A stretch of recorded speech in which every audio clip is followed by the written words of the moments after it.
एक शहर में सोनू नाम का एक लड़का सड़क पर पानी की बोतल बेच रहा था। वह चौराहे पर खड़ा हो जाता और जो भी लाल बत्ती पर गाड़ी रुकती उसे पानी की बोतल दिखाकर बेचने की कोशिश करता। कोई खरीद लेता, कोई मना कर देता था। शाम तक उसकी सारी बोतल बिक जाती हैं। केवल 2 बोतल उसके पास बची थी। वह अभी भी गाड़ियों के बीच में बोतल बेचने के लिए घूम रहा था। रात को चली थी। तभी एक चमचमाती बड़ी सी कार आकर रुकी। सोनू दौड़कर गाड़ी के पास गया। गाड़ी में शालीन सी महिला बैठी थी। उन्होंने सोनू से बोतल ले ली और उसे पैसे दे दिए। लेकिन पैसे खुले न होने के कारण सोनू इधर उधर भागता रहा कि कहीं से 500 रुपये के खुले मिल जाए, लेकिन पैसे न मिल सके। इसी बीच लाइट ग्रीन हो जाती है और गाड़ी चल देती है। सोनू गाड़ी के पीछे भागता है, लेकिन गाड़ी जल्दी से निकल जाती है। सोनू 500 का नोट हाथ में पकड़े खड़ा रह जाता है। तभी उसके साथ सामान बेचने वाला कल्लन उसके पास आता है।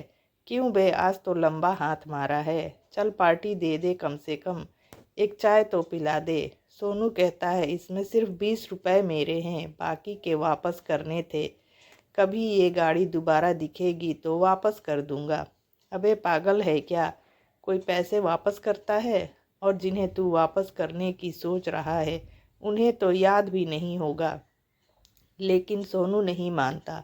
वह पानी की एक बची बोतल को अपने थर्मोकोल के डिब्बे में डालकर घर की ओर चल देता है। घर पहुंचकर देखता है उसकी माँ रमावती भी काम से वापस आ चुकी थी। रमावती घरों में काम करती थी। माँ, आज एक गाड़ी वाले ने 500 रुपये का नोट दिया, इससे पहले मैं पैसे वापस देता। गाड़ी चली गई। कोई बात नहीं बेटा, कभी वो गाड़ी दिखे तो वापस कर देना। इसी तरह समय बीत रहा था। सोनू दिन भर पानी की बोतल बेचता था। एक दिन उसे वही गाड़ी नजर आई। वह दौड़कर गाड़ी के पास गया। औरत ने कहा, नहीं बेटा, आज पानी नहीं चाहिए। मालकिन, मैं पानी की बात नहीं कर रहा। उस दिन आपके पैसे रह गए थे, ये लो अपने 480 रुपये।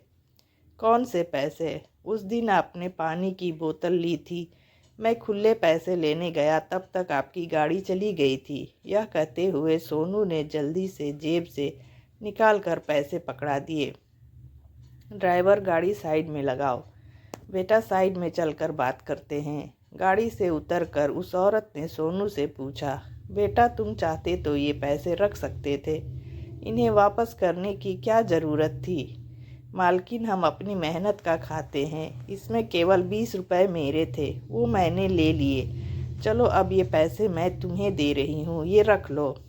नहीं, ये मैं नहीं रख सकता, माँ ने मना किया है। सोनू की बातें सुनकर कविता जी सोच रही थी, इतनी गर्मी में पूरे दिन मेहनत करके भी इस लड़के में कितनी ईमानदारी भरी है।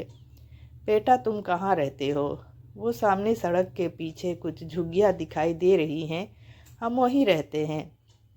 कविता जी ने कई बार पैसे देने की कोशिश की, लेकिन सोनू ने पैसे नहीं लिए।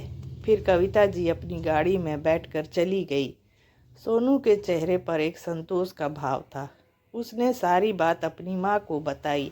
यह सुनकर उसकी माँ बहुत खुश हुई। तब से जब भी कविता जी वहाँ से गुजरती, सोनू से 2 या 3 पानी की बोतल लेती, जिससे उसकी मदद हो सके। इसी तरह समय बीत रहा था। कुछ दिन बाद कविता जी उधर से गुजरी तो उन्हें सोनू कहीं दिखाई नहीं दिया। जब कई दिनों तक सोनू नहीं दिखा तो कविता जी ने एक दिन कल्लन को इशारे से बुलाया। मालकिन, पानी चाहिए क्या? वो सोनू कहाँ है, नज़र नहीं आ रहा। उसके साथ तो बहुत बुरा हुआ, उसकी माँ मर गई। उसके मरने के बाद यहाँ के गुंडों ने उसकी झुग्गी पर कब्जा करके उसे भगा दिया, लेकिन अब वो कहाँ मिलेगा वो तो पता नहीं। उसे उन लोगों ने बहुत मारा था, शायद किसी अस्पताल में पड़ा होगा या मर भी गया होगा। यह सुनकर कविता जी की आंखें नम हो गई। उन्होंने सारा काम छोड़कर सोनू को ढूंढना शुरू किया, लेकिन उसका कहीं पता नहीं लगा। कल्लन की बात उसके दिमाग में घूम रही थी, शायद मर भी गया हो। इस तरह कई महीने बीत गए। सोनू का कोई पता नहीं लगा। कविता जी ने इसे भाग्य का खेल मानकर सब्र कर लिया, लेकिन सोनू की ईमानदारी उन्हें आज भी झकझोर जाती थी। इतने ईमानदार बच्चे के साथ इतना गलत नहीं होना चाहिए था। एक दिन कविता जी कहीं जा रही थी तो उन्होंने देखा सड़क के किनारे एक बच्चा बैठकर भीख मांग रहा था। उसका एक पैर कटा हुआ था। पास ही में एक टूटी बैसाखी रखी थी। पहले तो कविता जी ने उसे अनदेखा कर दिया, लेकिन ध्यान से देखने पर उन्होंने पाया कि यह तो सोनू है। फटाफट गाड़ी रुकवा कर वो उसके पास गई। उन्हें देखकर सोनू रोने लगा। बेटा, ये सब कैसे हुआ और तू भीख क्यों मांग रहा है?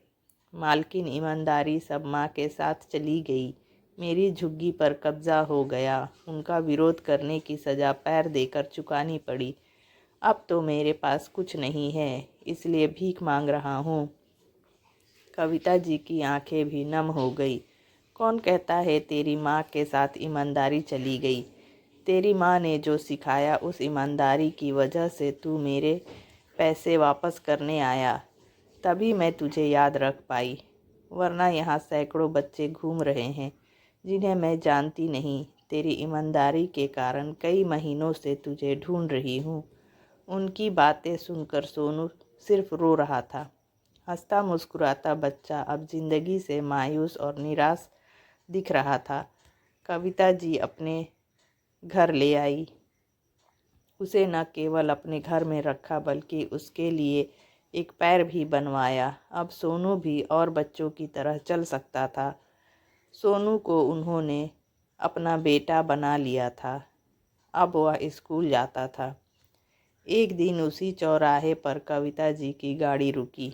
तभी कल्लन दौड़ता हुआ पानी की बोतल लेकर आया। पास में बैठे सोनू को देखकर वह चौंक गया। सोनू कार से उतरा और कल्लन को गले लगाया। कल्लन, ये वही 480 रुपये की ईमानदारी है जिसे तू पार्टी में उड़ाना चाहता था। कुछ ही देर में लाइट ग्रीन हो गई।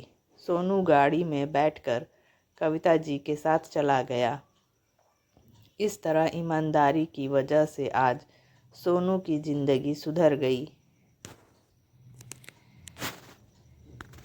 कैसी लगी आपको यह छोटी सी कहानी? अच्छी लगे तो लाइक, शेयर और सब्सक्राइब करना ना भूलें। मिलते हैं नेक्स्ट वीडियो में। Thanks for the watching.